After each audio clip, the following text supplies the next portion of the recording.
Voice of football in Australia and right around the world. Welcome once again to the program, coming live to you from our third different set, Rick, in the space of 24 hours. We are pitchside, the Ultra Football Store in Alexandria in Sydney. And obviously we're up here because we did a wonderful show last night previewing the UEFA Champions League draw. That was thrilling. And obviously today, Rick, the focus is on reviewing what took place overnight in the UEFA Champions League, with the 8 groups now confirmed for the 2018-19 UEFA Champions League season.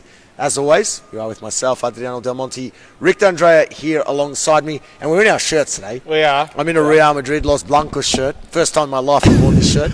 Looks good. It does. I'm in a shirt. brand new Juve Guernsey. Thank you to the guys at Ultra Football for this one. Massive thank you to the Ultra Football team here. Again, we are pitchside, and we'll try and get some visuals. We have to show the audience at home just this setup here that we are on. Absolute necessity. We've had a very, very busy 24 hours. It's about to get busier.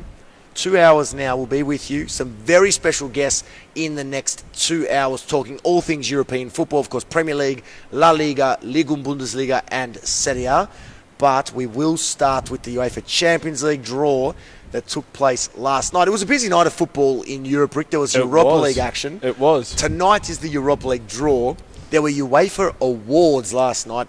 It is all happening. But let's start with the UEFA Champions League draw results. Let's just go through the groups. Sure. Quick word, and we'll love to know what you think. So if you are with us live on Facebook, do have your say. We would love your thoughts. We're also at FNR_radio on Twitter. We'd love your thoughts as to what has taken place. But some very, very interesting groups. Let's start with the most significant groups of them all, because for us, we've decided that Group C from last night is one of the groups of deaths that we've seen in some time. There have been some stunning groups in recent seasons, but Group C last night, Rick, is. Good luck picking the winner out of this. PSG, Paris Saint-Germain, Napoli, Liverpool and Crvena Zvezda, or as everybody calls them, Red Star Belgrade. Very unfortunate for the Serbian side in the UEFA Champions League for the first time in 26 years. Good luck to them there. But PSG, Napoli and Liverpool, incredible group, very difficult to pick.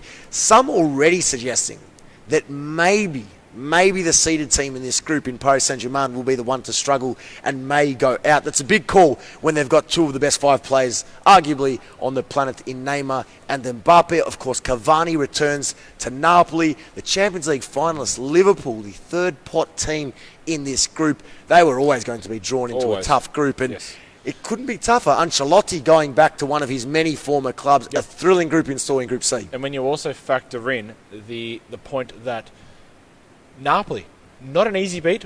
Remember last season how they exited the tournament in that dramatic fashion, with Real Madrid playing some of the best football going around. Good luck picking somebody out of here. Wouldn't surprise me though. Paris did have that very strong record last season, if you remember, where they went through undefeated in their group stage and then ultimately got knocked out by Real Madrid in the round of 16. It wouldn't surprise me if they somehow get a similar sort of result, but don't make it. Okay. So maybe a few draws, a couple of wins, and it might not be enough. Well, if you're a Napoli fan with us, they've had some difficult groups in recent seasons, Rick. Some tricky groups. I recall a few seasons ago, Napoli were in a group where they had 4 wins from their 6 fixtures, 12 points, and went out. They were with Arsenal in that group. Marseille were in that group. They've had some tricky groups. Last season, of course, Manchester City, Shakhtar Donetsk, Feyenoord. All of a sudden, Napoli drawn into a very, very difficult group once again. And I think for Carlo Ancelotti, though, this provides him the perfect test to, I suppose, test his wits again at the highest level of European football against Paris Saint-Germain and a Liverpool team that will certainly come into the UEFA Champions League, hoping to go very deep into the competition. But Napoli may be the one here that could spring a surprise. I also wonder with Napoli, I think a lot of people have forgotten, Paris was actually the place that ultimately saw Carlo Ancelotti get the sack from Bayern Munich. If you recall, it was the 3-2 September win last year that the PSG team claimed on home soil against Bayern Munich. The night after, or the morning after, as we recall, goodbye. Incredible group that will be, nevertheless. We'll bring you our early predictions a little later on.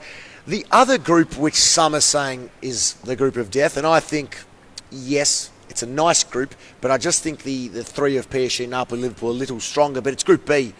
Barcelona, Tottenham, PSV Eindhoven, and Inter Milan.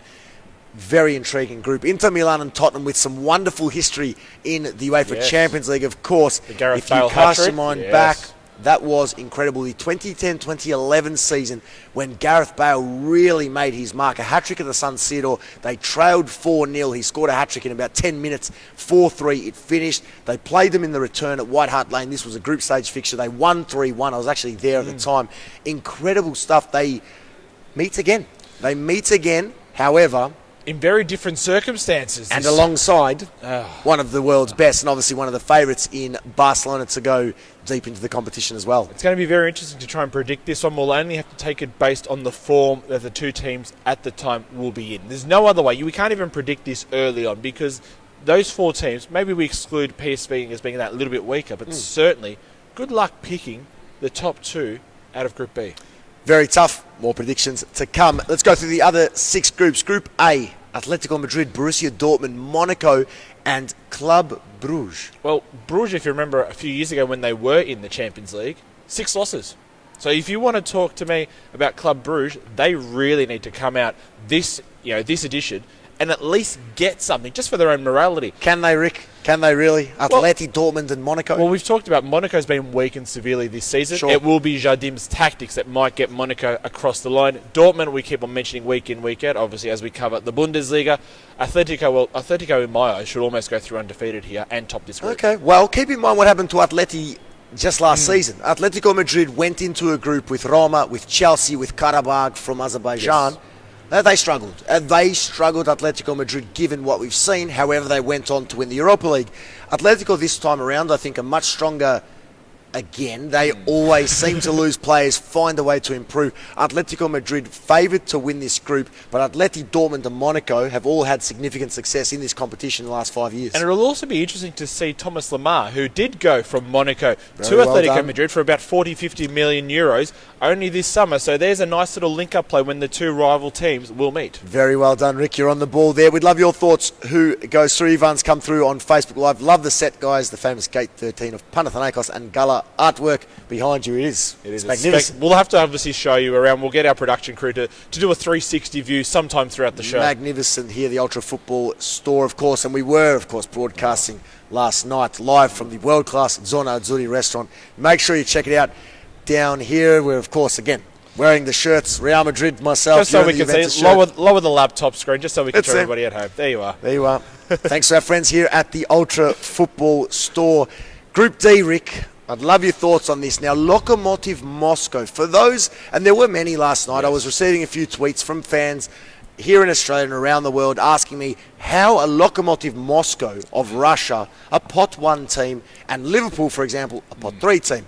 Just in case you missed it, the format of the Champions League this season going forward is revamped. They've changed it. They've changed it for the good. Yes. At the present time, Russia are the 6th highest ranked competition in terms of their coefficient ranking in Europe, behind the big 5. Spain, Germany, England, Italy, France in that order, and then Russia.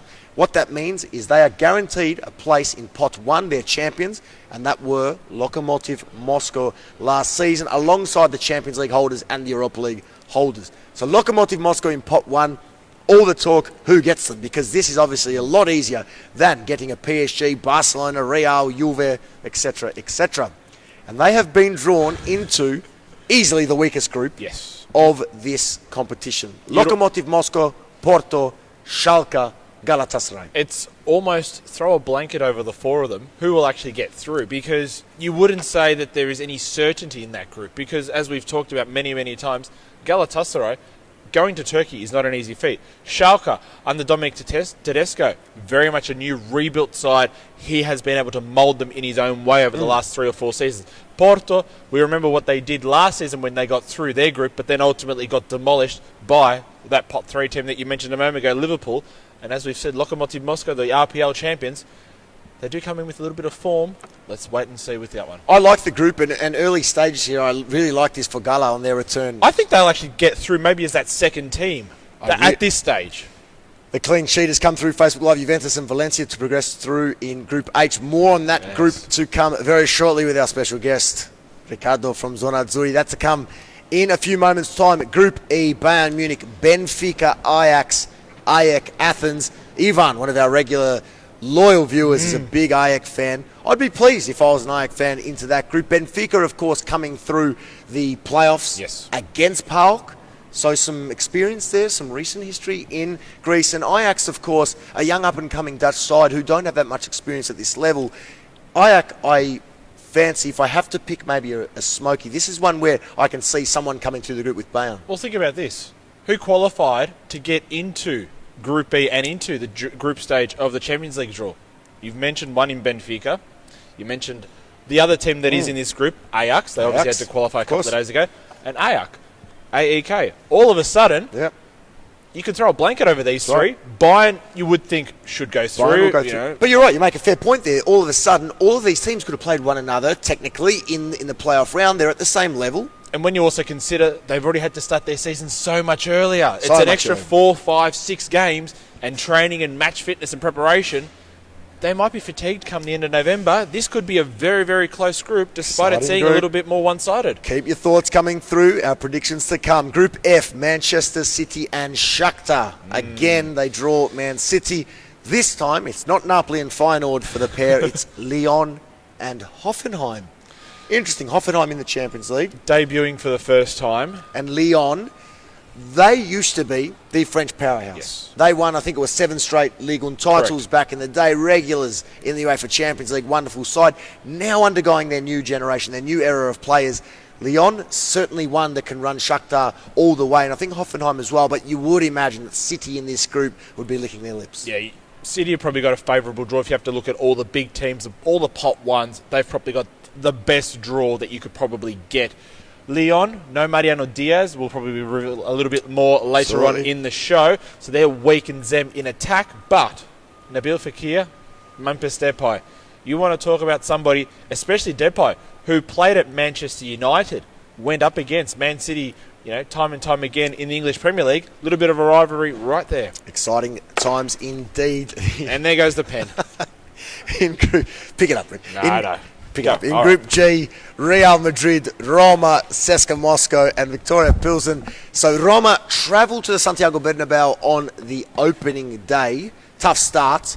And after a tough start to the draw, obviously drawing the holders, CSKA Moscow and Pilsen, you would imagine that Real and Roma will cruise through this group. But I like this for the Italians. A couple of tricky trips on the road off the back of their incredible semi-final run last season. The holders first up. Here's an opportunity to test your wits early on against the heavyweights of the competition. And considering that Roma's record against Real Madrid, well, we know it pretty well. It's not the best. No. And so we also know what Roma's away record is like. Very, very strong at the Stadio Olimpico. We clearly saw that last season. But away from home, if Roma can pick up maybe a couple of draws or maybe a sneaker win somewhere, they may even top this group. Well, they did it last season, didn't they? With Chelsea and Atletico Madrid, no one tipped Roma to win the group, and that they did. They won it and won it well. Incredible performances, particularly against Chelsea. I'm not ruling that out. Keep in mind, Real Madrid, we'll talk about them in depth, but Lopetegui, Real Madrid, this is a different Real Madrid side now without Zidane and Cristiano Ronaldo, and all of a sudden, when it comes to the Champions League, again, they're going to have to find their feet as they've done in La Liga. I'm tipping they'll win the group still, but you never know what to expect in this format of a competition. And when you also factor in maybe the other two teams, a bit of Moscow, a bit of Plzeň. Plzeň haven't been in the Champions League since, 2013, 2014. So it's been a number of years. But undefeated at the moment in the Czech League, plenty of confidence going their way, scoring a bucket load of goals. Yes, it's a different quality of competition, but very much one to watch out for that might actually cause a few headaches when you do actually have to travel across the Czech Republic. I think you're clutching at straws there, Rick. Oh, come on, Adrian. Nevertheless, we will see how they go. Let's get to Group H, and before we get there, let's welcome Riccardo Bianchini, of course. He runs the show at the Zona Azzurri restaurant. We were very fortunate to have... Ciao, Riccardo. Ciao. Thank you for joining us. We were very fortunate to have our show live last night, Rick, at the Zona Azzurri store. Thanks, guys. Thanks for having me. Good to have you, Riccardo. Welcome. Obviously, a big UF fan. If you're with us on Facebook Live, and you can see, but obviously, hang on, we're posing for a few photos here live on the Facebook. But look, regardless, Juve last night we discussed it, Riccardo. I had a funny feeling that Manchester United may be the team that Juve were to draw. And they have drawn United, they've drawn Valencia now with obviously Manchester United, Pogba, Ronaldo and all the stories around it. Well, it's everyone told Manchester we gotta go to Manchester, and then we go Manchester. It's a good group. We beat Valencia a couple of years ago, but Valencia's improved this year, and always a Spanish team. I think it's gonna be between Juve and Manchester, even if Valencia could be the outsider. And I'm confident we got through the group. I can't say we're gonna win the group because it's a tricky one. We always struggle. We always struggle. But I'm confident with the coach. I'm confident with the team. I'm confident with the players. So the ground will talk. The clean sheet here has said Juventus and Valencia to progress through in Group H. United just won't be able to cut it. Manchester United, Rick, they haven't been at their best. We've discussed the Mourinho, Pogba, Woodward. Defense. There are so many issues defensively. I just don't think this is the same Manchester United as what we've seen in previous seasons. And against this Juve, even without Cristiano last season, but this Juve now, where they're at, I think it's a different class. This isn't the United of the 90s and 2000s. For me, Juve to cruise through this group, and I think Valencia can really push them. But again, United, they must be respected. Well, they have to be respected, considering what they have done so many years, time and time again. They know how to get out of a group stage. They know how to finish in top or second place, scrape out the necessary points, beat whoever they need to beat. Yes, they've had softish draws over the last, 9-10 seasons in the UEFA Champions League, but they know how to get that result, and that is so crucial in a 6-game half season thus far. And we have to respect Mourinho because he definitely knows the European leagues more than the English leagues. How do you feel about Paul Pogba now returning to the Turin Stadium, the Allianz Stadium, for the first time in a new jersey? After all the speculation that he want to come back to Torino. Well, Paul has been a great player when he was at Juventus, and I think he made a decision to go to Manchester. Maybe the decision didn't pay back. Still is a world champion midfielder. I think it would be hard for him to play in Torino, and against all his former teammates. And but the first game is in Manchester, and that's where my bit of worries are. If we pull a good performance there, then we can be able to top the groups. That's, I think, is the key game. Will be the first legs of the Manchester. Of course, so that's match day 3. The fixtures are out already if you want to check them at the UEFA website. But Juve United, match day 3, match day 4. So United, Juve, and then the return Juve United in match day 4. They're certainly massive games for Juventus, and that's right. A result against Manchester United away will set the tone for whether or not they progress. Now, before we let you go, Riccardo, I know you have a very busy day ahead, but tell us a bit about Ultra Football here, your Zona Azzurri restaurant down there. You've recently moved up from Melbourne. Yes. Very busy. It's a very good operation. Well, it's Ultra Football is probably one of the best store in the world for soccer. Definitely the best one in Australia. I say it's the biggest. Definitely the biggest by square meters. And I got approached by these guys last year, and Adriano, my soccer is my passion. Of course. And be able to have a restaurant inside a soccer shop is probably the dream that everyone can have. It's definitely it's a shop that doesn't exist in the world. Retail, and it's a destination place. The restaurant Zona Azzurri, of course. Azzurri name didn't really fit with the last World Cup, but hopefully for the future would be good. I picked the name before the Swedish game, so we went with it. But I think it's the complete, because Zona Azzurri also we broadcast a lot of games for Champions Leagues, English. We watch Champions Leagues. We got the Liverpool clubs. Supporters. We got Manchester United, Manchester City. We got the Milan. We got of course the Juventus headquarters, the Juventus Fans Club Sydney. The headquarters is here. I'm part of the board again, and I think it's a dream come true. And this is an amazing pitch inside a shop, but I think it's unique with all the graffitis on the back. Incredible. It's incredible, and I'm glad you guys come and experience this, and hopefully we can do it again. For sure, Riccardo. Grazie. Thank you much. Grazie. Thank you. Grazie. All right, a question has just come through, Rick, here from Michael saying, guys, naturale or frizzante? Naturale. Salute. That was Riccardo Bianchini there from the Zona Azzurri restaurant. Now, this is a magnificent place, and we have spoken very highly of it. But if you are in Sydney at any point in time, Rick, come down. It's incredible. It is. It is incredible. Once you come in, you don't want to leave. What we might do is in a couple of moments' time, we'll actually get the production crew at the back just to do a bit of a pan around of this pitch. It is incredible. How far can we walk with this camera? We can walk quite a bit. We can actually go all the way around and give them a very, very close, detailed view. Let's give our listeners some time, Yes. if you are there, if you are with us there. I mean, if you're with us On via Facebook our Live. website, no, not on Facebook Live. If you're not, jump on Facebook Yes. Live because Yes, good you'll point. see. Grazie Ricardo for that. It's a magnificent store. There's a FIFA interactive zone. I've had my hair cut about 4 times in the last 24 hours. That's not a lie. No, You've had a couple of shaves. I've had a couple of shows. You already got the 5 o'clock shadow. I need to back. go have another one between the 2 shows. It's really a magnificent place. So get down, bring the kids, come by yourself, bring the wife, Rick, whatever you need to do. Wonderful place. Come check it out. And, of course, all the latest apparel and all the latest exclusive products. I'm going to give them a quick shout and as always, thank you very much. Zona Azzurri Ultra Football. Thank you very much for having us. A couple of the other comments coming through Facebook Live. Matt, hey boys, Napoli will get through. You watch Napoli. Show these teams that we are no pushovers and Liverpool won't beat us 3-0 this time. Our predictions to come. Correct. Ivan, bravo. Ricardo, you've been an excellent host. Yes, He has, Ricardo was absolutely. yeah, wonderful. Wonderful. And just about that special drop last night, Rick. The Andrea Andrea Pirlo Maestro.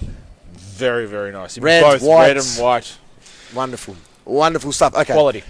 Let's quickly have a pan around, Damon. We'll just have a shot. Not so sure how much we'll be able to encapsulate, but basically here, if you're with us on Facebook Live, we're on the pitch and they play some futsal matches here. Ricardo regularly plays with a few of the Juve boys, and over there, obviously, it's a warehouse, so we have an entire store, a lot of the boots and limited edition shirts and retro shirts. There's a small cafe there. And just as you go down further, right at the end, if you can see, there is the restaurant itself, the Zona Azzurri restaurant. And then, of course, there is the gaming area, there is the barber, and all sorts of fun for the families and whoever you like. There's beanbags, Rick. There's everything. There We might have to play a little bit of FIFA a little bit later on, maybe post-show. absolutely everything. Wonderful, wonderful murals here on the wall, wonderful graffiti, wonderful art, and just a very special place to be. And obviously to be able to broadcast from here as well is, wonderful. It's just it's a great, great place. Really, if you Magnificent love setup. football, your one-stop shop, and you know what? You get to have a little bit of fun here on the football No, pitch. absolutely, absolutely. And we will have a couple of special guests joining us in our second hour today live on Facebook. We've got Richard Bayless, our Optus Sport executive producer, joining us live right here in about an hour's time. We've also got a representative from La Liga joining us at the top of the hour. They've been confirmed, so they're on their way. Yes. Looking forward to Good to having hear. them with us. Okay, let's get back to the action, Rick. I want to talk predictions before Okay. we get to awards from the night that was in the Champions League. Let's start with the first one. Group A. Let's do this chronologically. Group A. Atletico Dortmund, Monaco, Bruges. In my eyes, Atletico to top. I think their Europa League win and experience at 1 year extra. I think we'll see them get through. Even though Dortmund did sign a new striker in Paco Alcacer, I still think Monaco. I think Monaco might actually get into second. Dortmund third. No, I'm going to stick the way they've been drawn. Atleti, Dortmund, Monaco, Club Brugge. I think Club Brugge may not get a point, unfortunately. But I think that Atleti, this is a different Atleti, Costa another season. This is a more settled Atleti than we saw. And keep in mind, they weren't that bad last season. No. They weren't that bad. They just failed to score against Roma and Chelsea in those games. It was a 0-0 with Roma where they dominated the game. They dominated They the did. game. Just couldn't score. And Chelsea similarly as well, a couple of poor performances. But it will be as they have been drawn for me. Group B, Barcelona, Tottenham, PSV Eindhoven, and Internazionale. What have you got there, Rick? Barca top. I think that's the obvious one. And I'm going to go as is, actually. Tottenham second, Inter third, PSV fourth. I just think the Inter team needs to gel too quickly, settle in way too quickly, and I think they might need just that extra season just to really acclimatise themselves again to Champions League football. Just a quick request come through from Michael on the Facebook Live. Penalty shootout to finish the show, guys. Let's see. We'll organise it. We might actually end up having If one. there's anyone who's excited by that comment, Rick, it's you. So we'll definitely make that happen. I'm Small sure. goals, not big goals, obviously. Small goals. Small goals. 3 kicks each. You That's getting it. goal, I'll take 3 shots. That's and then it. That's it. We'll go from there. Now, oh yeah, hang on. My thoughts. I'm going to tip in this group a bit of a shock. I think that in this group, Barcelona will win, but I think that Tottenham will be eliminated by Inter.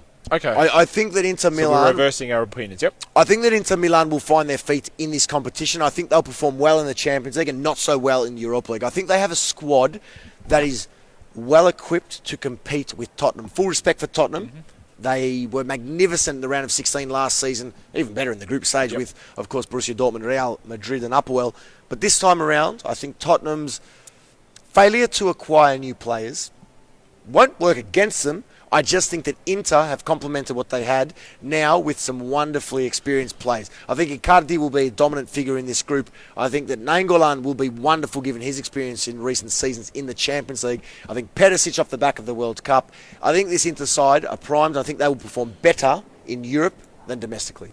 Big call. I'm still going to stick with Tottenham just to get through. Group C, Paris Saint-Germain, Napoli, Liverpool, Crvena Zvezda. We got coins to flip here because this one is literally one of those sort of groups. Crvena Zvezda obviously is fourth. I'm still going to I'm going to say this. I'm going to go here. Napoli, Liverpool, PSG not to make it. Napoli to top. Napoli to top. Big call. All of a sudden. Why? Wow. The pressure's going to be on again on Mbappe and Neymar. All of a sudden. The Carlo Ancelotti Rick, they're a machine. Yes. Gianluigi Buffon as well. Yes. Well-oiled machine. PSG to miss out and ultimately make the Europa League. Big call, yes, but I stand by it. Okay, Crvena Zvezda bottom for me. That's impossible. This is impossible to pick. That's why I think maybe a couple of these teams, Napoli going to Paris, Liverpool dropping down across the English Channel to Paris, I think they might be able to sneak away from the point. That fortress that it was last season might be penetrated this time around. I can't pick that. But I will pick it. I'm going to say Paris Saint-Germain from Napoli to Liverpool to be eliminated. But maybe goal difference. Goal difference could determine this group. With zero confidence. Liverpool have one of the informed players in the world. Yep. PSG have the best players in the world. And Napoli have a manager who has done it all. But then they play really good football. I don't know. That's impossible. Group D, Lokomotiv Moscow, Porto, Schalke, Gala. I'm going to tip the upset here. Porto and Gala to go through. Yep. Lokomotiv Moscow, the seeded team, to finish rock bottom for me. Exactly right with me. Going the exact same way. Schalke will make the Europa League in my eyes. Group E, Bayern Munich, Benfica, Ajax, AEK, Athens, Bayern. Clearly, who have you got in 2, 3, 4? Bayern, Benfica at the moment. As is written, Ajax third, AEK unfortunately to miss out. Okay, I think Benfica will finish in the top 3. I think Ajax bottom. I'm going to tip the Greeks. AEK to be surprised and go through with Bayern Munich. Group F, Manchester City, Shakhtar Donetsk, Lyon and Hoffenheim. Shakhtar Donetsk is incredibly tough to beat at home. I'm going to go, even though they've been weakened, no Fred, no Bernard, I still think Shakhtar might just get through. Maybe a couple of goal difference. Okay. I'm going the opposite. City with Lyon from Shakhtar to Hoffenheim. 2 more groups to give you our predictions for, but before we do that, Matt, good idea in response to Michael's penalty shootout. And then Matt, Atalanta were stiff this morning. We'll get to that match get to them soon. Very shortly. Group G. Real Madrid, Roma. That's the obvious one for me. No chance for CSKA Moscow? No. No chance for Pilsen, who you were talking up about 4 minutes ago? No. As much as I'd like to talk them up. Roma or Madrid to win? Yes. Which one? We'll go Real Madrid. Okay. Real Madrid to win the group for me as well. I'm with you to Roma, CSKA Moscow and Pilsen. Group H for me, Juventus to win from Valencia, Manchester United to go into the Europa League, Young Boys to finish bottom. Valencia versus Antonio Valencia. That's going to be the difference for me in this one. Manchester United somehow seem to find a way always to get through. I think this might be the way they actually do get through. Yes, we understand their difficulties in defence. We understand their attack. We understand that midfield. We understand all the issues that are going on in Mourinho. They just somehow find that way, and they might just somehow find that way through to the round of 16. Ricardo did say it. You must respect Manchester United. You must respect Mourinho. But this is not the Mourinho and United of old. This will be where the end is for Mourinho, because if they're eliminated from this group, he's gone. And if they're eliminated from this group, it won't be a surprise. No. That's how close he is to the end, I feel. But they will be outclassed, and that double header is the last thing they would have wanted against Juventus. Even though it's match day 3 and 4, that double header in that October-November period when it's getting busy, it's starting to get cold, that if they aren't winning by then, they will be in serious strife, and I think that will be the end of Mourinho. No chance for your boys, the young boys? 5 from 5 in the Swiss League. You were pumping them up yesterday, off air. No chance. They just scraped past Dinamo Zagreb, who are a wonderful side, but if Dinamo Zagreb were in this group, you'd be saying they're finishing rock bottom. Yes. I think Young Boys is a wonderful story. Great opportunity for them to play at Juventus, at Old Trafford, at the Mestalla, I wonder if another Swiss team might take a couple of points off Manchester United like one Basel did last season. They did, but Basel have that experience in the Champions League. Look, United for me, third, and this group is the perfect group for Mourinho to prove himself, but also the perfect group to potentially end what has been a very difficult start to the season. Zona Azzurri has come through. Adriano, you are spot on. Whatever that is in reference to, we are spot on. I think it's a penalty shootout. They all want the penalty shootout. All right, we'll organise it. They all want the shootout. If there's anything behind it, maybe we have something riding on the line. I'm not so sure what, but a cafe. A cafe. A cafe. All right. We always have a cafe, so let's have another cafe. All right. Before we get to the Europa League, because there were Europa League games this morning, and obviously Europa League draw to come tonight. There were Zona Azzurri, Manchester thoughts. Yeah. Okay.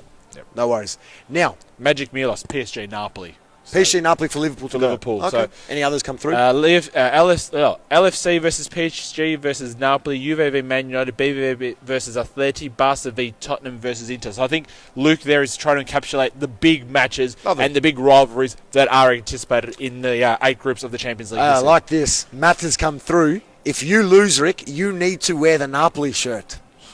I like that. No, I really like that. Oh, God. Your thoughts? Just for you. Just for you, Matt. Well, if Ricardo is listening, and I know he is. If we have a Napoli shirt... If we have a Napoli shirt around Ricardo, can we arrange to have it brought down on set maybe in about, an hour's time or so? Matt, what are your thoughts, Matt, if maybe Rick also has to take a selfie and upload it to various forms of... has to upload it to Twitter in a Napoli shirt. I really like that. All right. You can twist my arm that little bit more. Right. Okay. Rick, if you can think of something for me to do, let me know, but I'll probably beat you anyway, so we'll just... Maybe what you'll get to do is maybe you get to wear the opposition's jersey to the one you're currently wearing. The Barca one? The Barcelona one. Okay. It's a nice, easy one. It's an easy request, but not too many Real Madrid fans. Zona Azzurri, give us a second, boys. Yes. Matt, love it. All right. Michael, Rick, Adrian is known for the Banenka. Hold your ground. Thank you, Michael. Thank you for the tip. I used to be a goalkeeper. Let's see how we go. They all used to be goalkeepers. Rick. All right. There were awards last night as well, Rick. There were. Two surprises for me. Just quickly, Ivan come through. This has turned into a Carragher v Neville with a penalty shootout. Yes, a little bit, but we'll see how we go. We're on air for 2 hours today, Ivan, so we need to fill the time with something, but we've got plenty to discuss. Our special guests still to come. Of course, we are streaming here live from the Ultra Football Store in Sydney, and obviously off the back of last night at the Zona Azzurri restaurant. Now, the awards last night. Very interesting and controversial. Very controversial, and that's where we'll go. Goalkeeper Keylor Navas. Tick. Correct. Defender Sergio Ramos.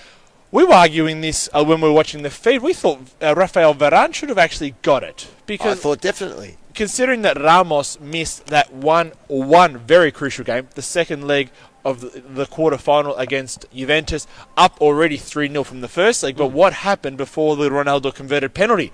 3-0 down. I just thought that little thing may have given Varane just that edge, ultimately being his centre-back partner all season. Not to be. Not to be, as Ramos wins it. Well done. Midfielder of the year, tick. Luka Modric. Forward of the year, wow.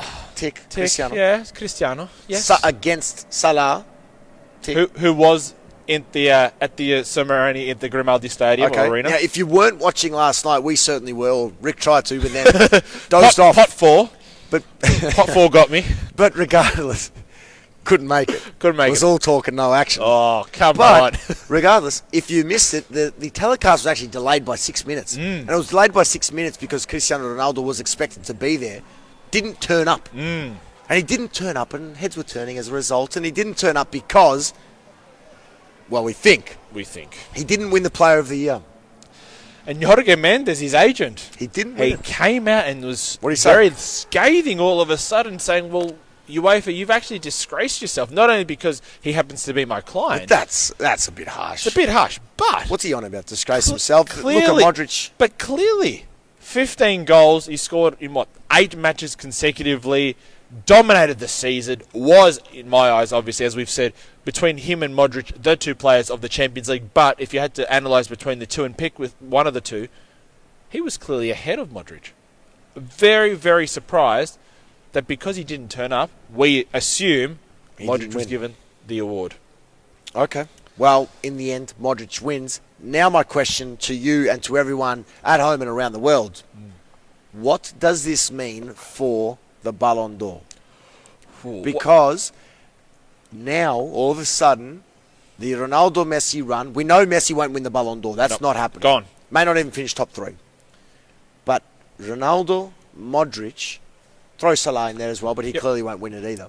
What happens? Because, taking into account 2018, he has already, beautiful, the Napoli shirt has arrived. We'll bring this on set. Yeah, the Napoli shirt has arrived. That's a beautiful shirt. Very nice. That is a sensational shirt. Very nice. Jump Thank on you. Facebook Live to check that out. That is a beautiful shirt.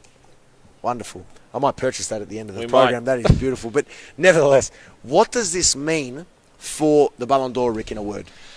I think it ultimately sums up. Luka Modric will get this Ballon d'Or. That World Cup final run, I think he gets it. Now that obviously he has won a European Best Player award and he's been recognised for it, I think it almost becomes very much solidified. Okay. He will get it. Okay.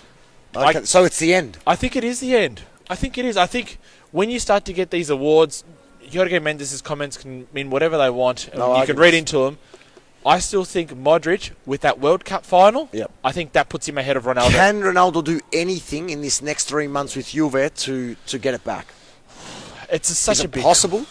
I don't think. I think the World Cup overrides a lot of what Ronaldo may end up doing at Juventus and what he did do in the Champions League and at Real Madrid. And obviously everything Ronaldo did at Real, with exception to scoring in those 9 or 10 games consecutively, Modric did. Yep. And according to UEFA, was better than him. Yep. So I think it's over. I think it is. I think I'm with you. The run of Ronaldo and Messi is over, and it's Luka Modric, who could very well become the first ever Croatian player. Well, he's just become the first Croatian to win that award. It's an amazing achievement for him to end this, and of course he'll become the first non-Ronaldo Messi player to win it since Kaká. Do you think this the run is over? Do you think that I'm with you. Beyond? I'm not just talking 6 months down the track when they announce the award in January, but I'm thinking beyond that. No, You no, think no. it's over? No. No? You think it'll be a Ronaldo Messi in 18 months' time? Because I'm tipping Juventus to win the Champions League, and if Juventus win the Champions League, the new He'll get man it. has to play well. Yep. He has to play well. Just quickly getting back to those awards, did you see Sergio Ramos as he's coming off stage? I did. He happened to I did. meet a foe from the Champions League final. Touched him on the shoulder as well that he injured. The right, yes. Very, very interesting. Strange. What did you make of it? Oh, well, what can you make of it? Two players who obviously been involved in one of the most talked about moments in recent football history. Do they get along? I don't know. It was strange. I wonder how Salah's shoulder is at the moment after Ramos did touch it. Twitter went crazy. That's all we'll say. But look, obviously a big night. The groups have been confirmed, as we said.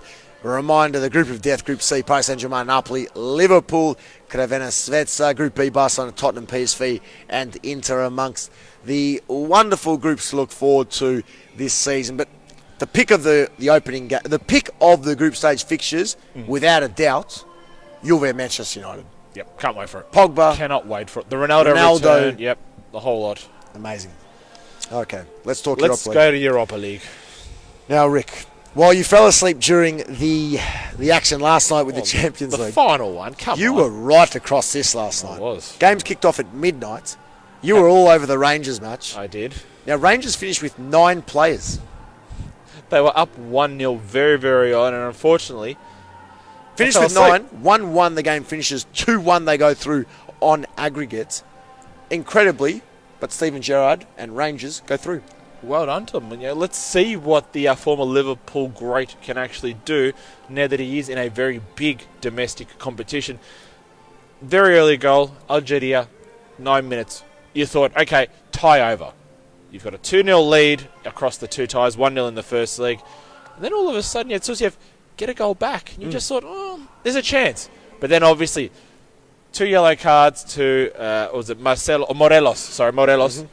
Gone before half time. And all of a sudden, the cat's amongst the pigeons. You thought to yourself, hang on, can Rangers hold on? Can they do it? Can the Blue of Glasgow make it? And then they lose another one. And then you're really in trouble. Johnny Flanagan, gone. And I started to scratch my head. I was like, oh no, don't tell me they're going to work all this, get all the way through, and then just basically concede at the last moment. But luckily for Gerrard and his mates, They are through. They are through. They were dominated in the second half, as you'd imagine, with 9 men, 18 shots to 3, but they go through. Good luck to Steven Gerrard. Elsewhere, Upperwell were eliminated on penalties by Astana. So Upperwell, the side who have been in the Champions League for a number of years, they are out, as are Atalanta. Disappointing in the end. First Italian casualty in Europe. They go out to Copenhagen 0-0 after a lot of football. Essentially, Copenhagen decided to basically park the bus. They looked at the matches from Haifa, Maccabi, I can't even pronounce it. Hapoel Haifa. That's it, thank you. And Sarajevo, they worked out how Atalanta was scoring. Sure. And just countered that for 90 minutes. It's sad for Atalanta because they rested players at the weekend against Roma, and then a couple of their star men missing in the shootout, Papu Gomez amongst them. They lose 4-3 on penalties. And now you wondered, what does Gianpiero Gasperini do with this extended and bigger squad that he has built over the summer in order to actually compete across both the domestic Serie A, the Coppa Italia, and the Europa League? If I'm being honest, I think all of a sudden now this holds them in better stead for the Italian top flight. I think Atalanta now are well and truly back in the running for a return to the Europa League. And Atalanta, without the Europa League this season, I am going to say they can compete with Lazio, Fiorentina, Milan for that 6th spot. If Papu Gomez can keep on doing what he currently is doing, 2 goals, 2 assists in that they first can match. challenge for the top 5. They can go for 5th or 6th because they have the squad capable of doing it. And they've got the nucleus in that squad that have got themselves close enough to Europe in recent seasons. So I like them to continue doing what they've done recently. Probably the biggest surprise of the Europa League qualifiers. This one is a big one. We mentioned them a little bit earlier. Basel. So obviously last season they did play and beat Manchester United 1-0 against Apollon, the Cypriot team. They bow out. They're gone. That is the big casualty from the overnight action. A couple of other big clubs in action. Leipzig, they got through narrowly 3-2 after a 0-0 first leg. They did it the hard way, though. They did. Emil Forsberg with a 90th minute penalty. They came from 2-1 down, they win at 3-2, and they go through. Well done to the Ukrainian side, but Leipzig just a little too strong. Ludogorets, a 5-0 win on aggregate. They go through the Bulgarians there. Karabakh, last season's, of course, Champions League debutants. They're through. They overturned a 1-0 deficit on the road. They win at 3-0 at home. Besiktas, 3. Partizan Belgrade, 0. A big result there. Genk from Belgium go through Bordeaux. There's the one I was going to point at. Bordeaux are through. 2-0 win over Ghent. And why is this so significant here, Rick? Well, as we've talked about for the last, 2 weeks. 2 weeks. They still don't have a coach. No coach. They have not ultimately signed the likes of Thierry Henry. Claudio Noriega was linked to the position. No coach, and now they're playing Europa League football. I almost think they need to stick with whatever formula they've got going right at the moment at Les Girondins, because it seems to me, you beat Monaco during the week, you now win and get through to the Europa League. Why upset the apple cart? It's as simple as that. If it's working, and the players are obviously in charge, and obviously there is the coach at the helm, whatever they're doing, keep it up, guys. Yep. Keep it up. The other couple of games, Burnley, not up to it in the end. 1-1 with Olympiacos, not enough to overturn that 3-1 first leg deficit. Celtic go through comfortably, 3-0 win at home, and Sevilla are through. And you would imagine that Sevilla, along with Chelsea, Arsenal, maybe AC Milan, amongst the favourites. Well, if you go through the coefficient and the club coefficient rankings, Seville is the number 1 ranked team. Of course they are. Even though pot 1 and the whole lot. Arsenal, Chelsea, Zenit, they're the top 4. So you would say at this stage, very early on, without obviously having seen who each person and each team is in and what group they're all in, you'd say they'd be the 3 favourites to try and lift this trophy, non-dependent on who is actually coming down from the Champions League 3rd place spot in late December. Have you got the pots there? I do. I'm having all sorts of technical issues No, here. no problems. So looking ahead tonight, the draw to come. So as Rick's touched on, Sevilla, well and truly up there. They are number 1. But some interesting sides, and that's what I like about the revamped formats of the Europa League and Champions League this season. And pot 1, Sevilla, Arsenal, Chelsea, Zenit, Leverkusen, Dinamo Kiev, Besiktas, Salzburg, Olympiacos, Villarreal, Anderlecht, Lazio. Take a breath. All sides we've seen play regular Champions League football. And you go deeper in, Dinamo Zagreb, pot 3 team. Real Betis, who play very exciting football, a pot 3 team. These will be some difficult groups there. Milan in pot 2, certain to be drawn into a tricky group. Fenerbahce in there as well. So Real Betis, pot 3, considering the run they had last season. Borisov, pot 3. RB Leipzig, we saw the run that they had last season. Our favourites, Bordeaux. You can imagine, as you can see, there's plenty. Fenerbahce pot 2, but it's a lower pot 2 as well, so they could have even fallen through a little bit more. We have about 15 minutes remaining in this first Facebook Live hour. We're going to take a short break after this hour and then come back with our special guest in the second hour. But just give me, as we did with the Champions League draw, Rick, Yes. a quick potential group of death. Oh, potential group of death. Chelsea, Marseille. There's a nice one. Chelsea, Marseille, Real Betis, Yes. and, well, Rosenborg. Now, Rosenborg, they have sort of fallen away the last 5, 6, 7 seasons because they haven't really made the Champions League. They've sort of slipped down the pecking order in the Norwegian Tippeligaen. But mind you, they are back and they're going to make it at one stage. So there's my little group of death. Okay, just having a quick look here. I'm going to take this. Chelsea, AC Milan, Real Betis, Yep. and Rangers. Yeah. That's a wonderful group. Yep. It will be a thrilling Europa League this season, and a lot of people not have been off board the Europa League, but obviously the Europa League is a very long competition. Many groups, and obviously there's the round of 32, so the extra knockout stage. It's a tough competition to navigate your way through and to determine, well, how seriously do you take it? For Arsenal, for Chelsea, for Sevilla, for AC Milan, these sides want to return to UEFA Champions League. Correct. So for them to put their eggs in the Europa League basket, sure, if they win, directly they go back. But ultimately, all those sides want to finish top 4 in their respective competitions.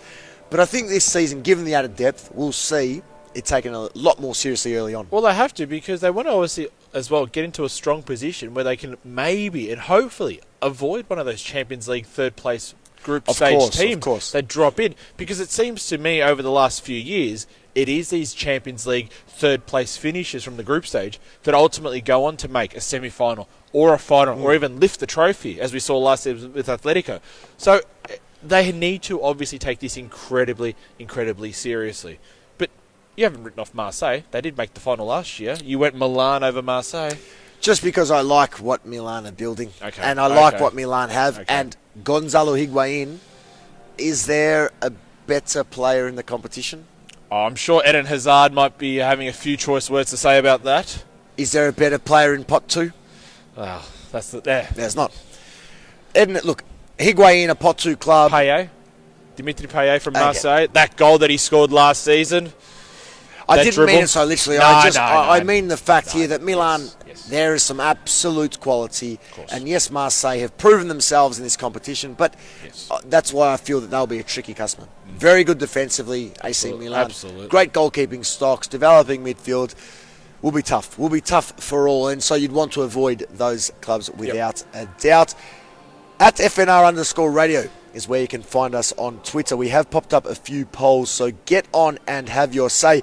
Who do you think will progress from Group C of the UEFA Champions League? PSG, Napoli, PSG, Liverpool, Napoli, Liverpool, other, please specify. I'm going to cast my vote for PSG and Napoli and see that I am not amongst those who okay. fancy Napoli. It's PSG and Liverpool clearly favoured. What is go my through. pick? Napoli, Liverpool, 4%. 4% Ooh. of people. So no one agrees No with one you. agrees with me at the moment. Who is your early favourite for the Europa League? AC Milan, Chelsea, Arsenal, other. I'm going to vote Chelsea for that one, and that currently leads the way. Who would you say? Yeah, I'd say Chelsea at the moment. I think they're just too good at the moment. The football that Sarri's playing, well, that he's instructing them to play, with Hazard and the other key players, Yep. they'll be tough to beat. And if they want to, they can win it. But it depends. Do they want to? Well, you'd say they'd want to because Of course they want to. No, but but- will they focus all their energy in that basket? not all their energy.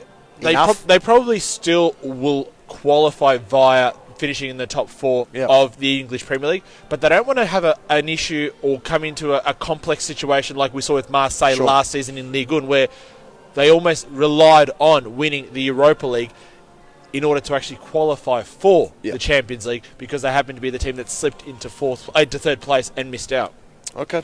Well, look, Or fourth, it I promises should say. it promises to be a thrilling season, regardless ahead. So we've covered the Champions League draw, Champions League awards, the results of the Europa League from this morning, the draw to come. So much football. 10 minutes to go. A reminder: second hour.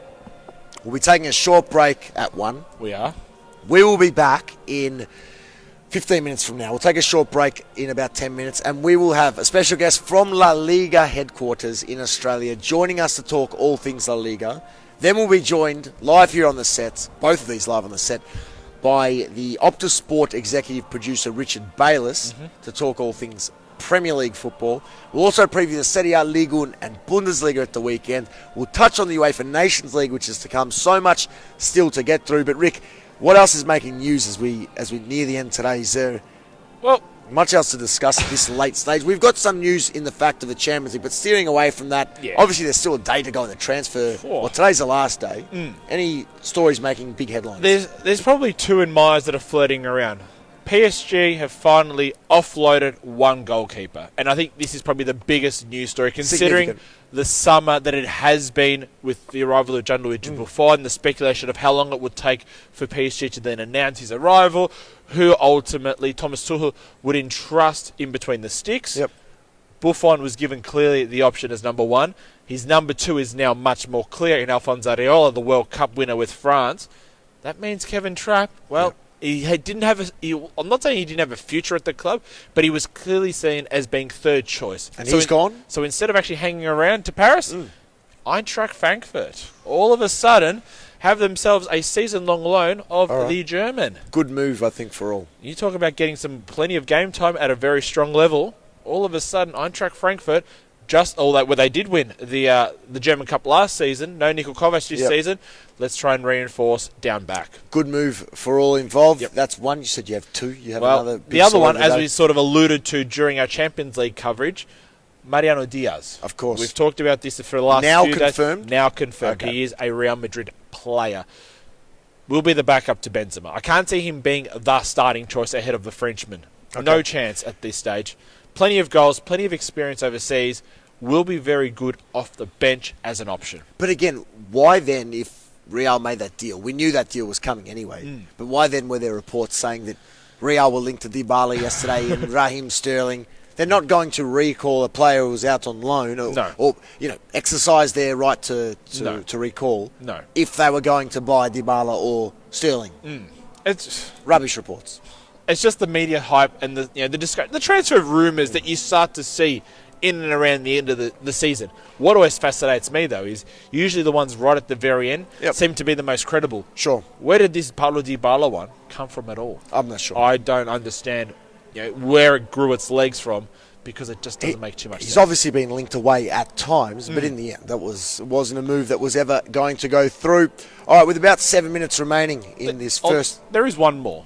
Where is one more? But it's the floor is yours. Not as big as the other ones, but... What have you got? Felipe Luis. Now, if you remember and you recall... Where'd he go? No, hang on. Okay. Hang on. Take a moment. Have a breath. If you recall a couple of weeks ago, PSG was after every left-back in the world. Felipe Luis was identified as one of the final 2 or 3 targets that the French club would go for. Jan Oblak, the goalkeeper. Of course. He leaked that he had very great respect for his friend, his fellow teammate, but unfortunately they would be parting ways at club level. Now, the Brazilian international will be staying at Colchoneros. Not going anywhere. Makes sense. Makes sense. Makes sense. Atleti have a thin squad. We've discussed that many a times. Makes sense for all involved. You got another one. Well, keep them going. Come on. There's plenty to go. Vinicius Jr. Now, if you remember him, he's the most expensive 18-year-old outside of Kylian Mbappe. Played third-tier football last week. He's already going to go to Valladolid. Rayo Valladolid will be taking him on loan for a season. Rick, that is an enormous story. It is. Not mentioned in the rundown. You kept that one up your sleeve. Absolutely. What sleeve? Can't you see? All right. 5 minutes to go. Let's just touch on some of the big fixtures around Europe this weekend. Again, full previews of these to come in the second hour. Stay tuned. Yes. We are taking a break shortly, but more on this to come, joined by our special guest from La Liga and Optus Sport. Of course, we are streaming here live from the Ultra Football pitch in the Ultra Football store in Alexandria in Sydney, adjacent to the Zona Azzurri restaurant, which is under the same roof where we broadcast last night. But in Italy, arguably the game of the weekend. tomorrow morning. It is. Milan Roma, this game live, exclusive and free in Australia on beIN Sports Connect. Milan Roma, crucial this game for Milan. Yep, need to get the 3 points. Despite not playing that first fixture because of the whole Genoa Bridge saga, they need the 3 points here. You don't want to go down 2-0 and lose 3-2 like we saw with Napoli. You need to get back on the horse and get the 3 points at home. More on that match to come. Parma Juve, Bologna Inter amongst the other notable fixtures this weekend. Ligue 1. Plenty of games here. Lyon-Nice is a very, very intriguing match. Lyon have had a decent start. They had that shock loss to Reims, the new boys, but 2 from 3 thus far. But it's all about Nice this game. Well, it is. Mario Balotelli is back, which is the first thing. Patrick Vieira has already been questioned whether his job is on the line 3 matches into his new career. Good luck picking a winner here. You'd say Nice all of a sudden, but you don't rule out Lyon at home. You never rule out Lyon at home. Other notable fixtures, Nîmes taking on Paris Saint-Germain. Good luck to the new boys, Nîmes there, who lost for the first time at the weekend against Toulouse. The one I'm looking forward to, though, Dijon against Caen. Dijon 3 from 3, the only team with a 3 from 3 perfect start alongside Paris Saint-Germain. So they could make it 4 from 4. Can they keep it up? Of course they can. Caen, obviously, towards the bottom of the table, 16th position. Of course they can. Haven't had the greatest start. 2 draws, though, so they are going to be tough to break down. Dijon go home, Dijon win. Bundesliga this weekend, match day 2 of the German Bundesliga. And, well, Hannover Dortmund to open. Some big games tomorrow morning. Hannover Dortmund, Lyon, Nice, and Milan Roma. Yes. Massive games. Hannover Dortmund, the opening fixture. Maybe trap debuts for Frankfurt against Werder Bremen. A nice game. Leipzig home to Dusseldorf, but the interesting one, Munich on the road to Stuttgart. So Stuttgart, as we are aware, completely last season went on that outrageous run, basically from relegation threatened to almost making the Europa League. That's how close the Bundesliga was towards the end of the season. Obviously, not the best start. Obviously, first 1-0 away loss to Mainz last week on the road. They return home.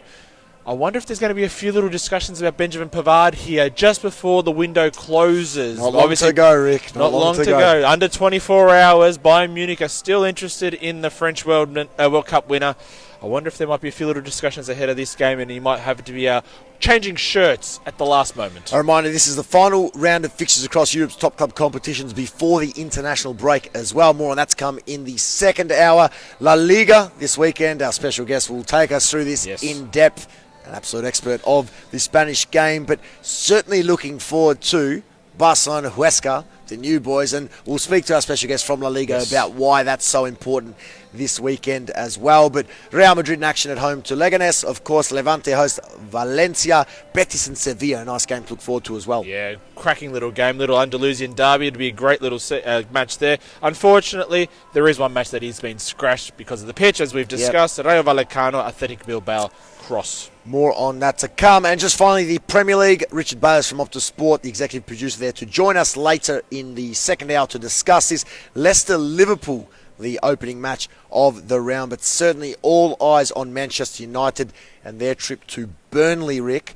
This is, again, enormous. Ahead of the international break, they will want some momentum going into that period. Yeah, there's only one result here. Manchester United must win. It doesn't mean anything else. They must win, but will they win, Rick? Wow. Will they win? This is a Burnley team that have had a lot of football recently. May work against them. A trip to Greece recently. They played Olympiacos this morning. But then again, they may be sharper. They may be sharper than United. And despite their poor start to the Premier League season, I'm not tipping a United win here. I'm not tipping a United win. I'll tip a draw, Burnley, to hold them at home. I hope for Jose Mourinho's sake, and I hope for all our Red Devil supporters out there, that they actually do get the 3 points. Too easy. On that note, we'll end the first hour of Facebook Live again. Off to about a 4 or 5 minute break. We'll be back in a few moments' time where you can tune into Facebook Live once again, and we'll be talking all things Serie A, La Liga, Ligue 1, Bundesliga and Premier League. 2 special guests to join us. That penalty shootout to come, the Napoli shirts on the line as well. Rick to upload a selfie when he loses to me. The confidence. Confidence. But plenty more still to come. If you are with us on our app or our website, footballnationradio.com, stay tuned. We're at FNR_radio on Twitter, streaming live on Facebook, but off to a quick 5 minute break and back with plenty more very shortly.